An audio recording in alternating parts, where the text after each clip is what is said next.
Nabi Musa. Makanya ciri utama kebenaran itu bal naqdhifu bil haqqi 'alal batil fayadmaghuhu fa idza huwa zahid. Kebenaran sejati itu boleh diuji di mana saja. Dan Anda tidak usah khawatir kebenaran sejati itu kalah. Pasti menang kalau kebenaran itu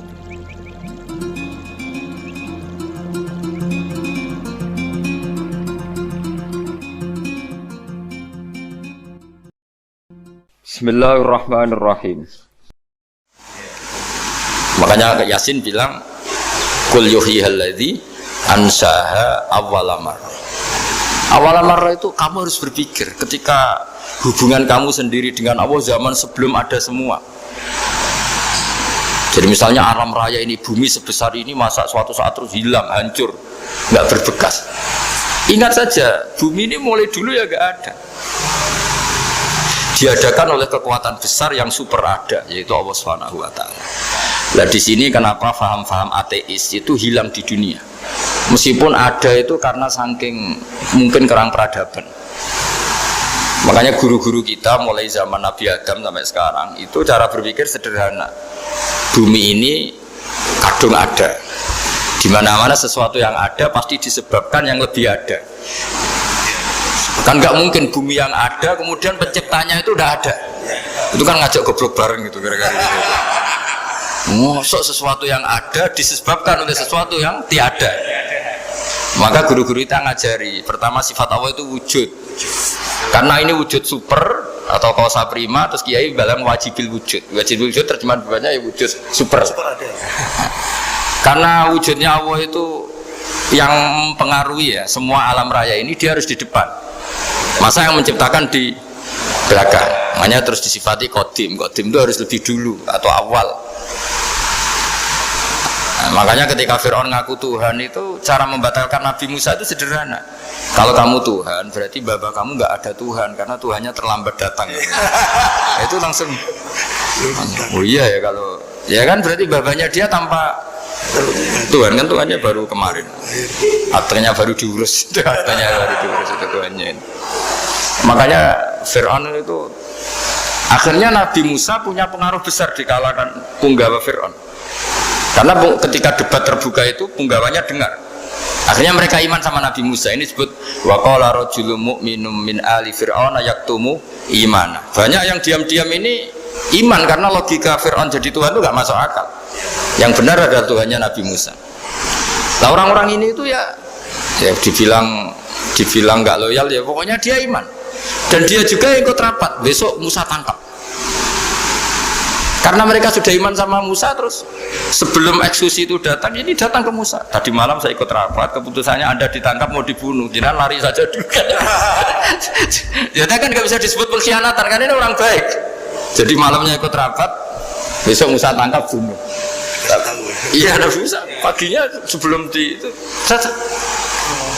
Musa, saya nanti malam ikut rapat dan keputusannya Anda ditangkap dibunuh, kamu lari aja sekarang. Nah kenapa iman? Karena logika yang dibangun Nabi Musa. Makanya ciri utama kebenaran itu bal naqdhifu bil haqqi 'alal batil fayadmaghuhu fa idza huwa zahid. Kebenaran sejati itu boleh diuji di mana saja. Dan Anda tidak usah khawatir kebenaran sejati itu kalah. Pasti menang. Kalau kebenaran itu kebenaran sejati pasti menang. Ya, di sini terus ada ulama-ulama kayak banyak lah, termasuk di Indonesia kayak Pak Quraisy, kayak yang nyaman saja anak-anaknya di luar negeri karena merasa kebenaran sejati itu tidak akan kalah. Sehingga ketika ada negara yang begitu maju, saya pernah ditanya sama orang yang kuliah di Inggris, di Swiss, Gus, saya ini kan orang Indonesia tapi pengagum negara Swiss, Swedia, negara di sana itu makmur, terus tertib. Bagaimana saya tetap mencintai Islam yang secara lahir itu kadang-kadang beberapa negara Islam itu kacau. Ada seorang mahasiswa tanya gitu.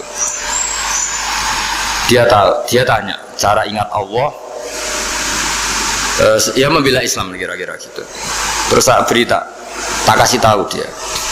Ketika Anda muji negara-negara itu makmur, sejahtera, itu sebetulnya tetap utang jasa terbesar itu sama Tuhan. Pejabat bisa apa ketika Allah misalnya nggak bikin air? Negara bisa apa misalnya ketika Allah itu nggak bikin oksigen? Tetap semua ketertiban itu karena kehendak Allah. Berarti utang jasa kamu di negara manapun tetap sama Allah, bukan pada yang lain. bahwa ada hukum sosial manusia, oke lah, kedua, ketiga, dia harus terima. Hanya dia sadar. Nah masalahnya kita ketika di negara yang makmur gitu, pikiran kita oh, presidennya hebat, menterinya hebat, tata sosialnya hebat. Oke, nggak apa-apa, muji manusia itu nggak apa-apa. Tapi tetap itu semua di bawah muji Allah Subhanahu wa Ta'ala. Ada air begini ciptaan Allah, ada oksigen sehat ciptaannya Allah. Sehingga muji pertama itu kepada apa artinya kehebatan manusia ketika ada gempa besar, ada likuifaksi, ada macam-macam. Nah maksud saya ngaji di sini ingat Allah itu dengan cara seperti itu. Sehingga ketika kita hidup di negara manapun ya utang jasa pertama pikiran kita sama Allah Subhanahu wa Ta'ala. Tapi kalau enggak, kamu terjebak hukum adat tadi. Di mana-mana ayam itu yang mengeluarkan telur, telur mengeluarkan ayam. Nggak bisa bantu batu ini mengeluarkan ayam. Keliru kamu. Ketika ayam mengeluarkan telur, memangnya ayam itu bisa? Apa dia berpikir sekolah dulu gimana ya cara punya telur? Kan tidak juga. Tidak bergerak juga. Apa ketika mata kamu bisa melihat terus kamu merencanakan gimana ya mata supaya bisa melihat? Ya tahu-tahu sudah melihat. Nah, di sini disebut afa'ayina bil khalqil awal ansa'aha awalan Allah marrah wa huwa alladhi yabda'ul khalqa tsumma yu'iduhu wa huwa ahwanu alaih. Allah selalu mengingatkan. Nah, iman yang baik itu iman yang seperti saya utarakan tadi. Kamu ingat kekuasaan Allah ketika belum ada apa-apa. Belum ada apa-apa ya Allah bikin manusia itu dari tanah, bikin ayam ya dari tanah, bikin sapi ya dari tanah.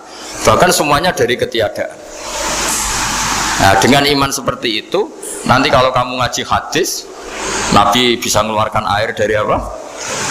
Dari jemarinya. Terus Nabi Ibrahim dibakar gak apa-apa. Nabi Soleh bisa mengeluarkan unta dari batu besar. Nabi Musa bisa menyibak laut hanya dengan tongkatnya. Itu semuanya kamu udah jangka.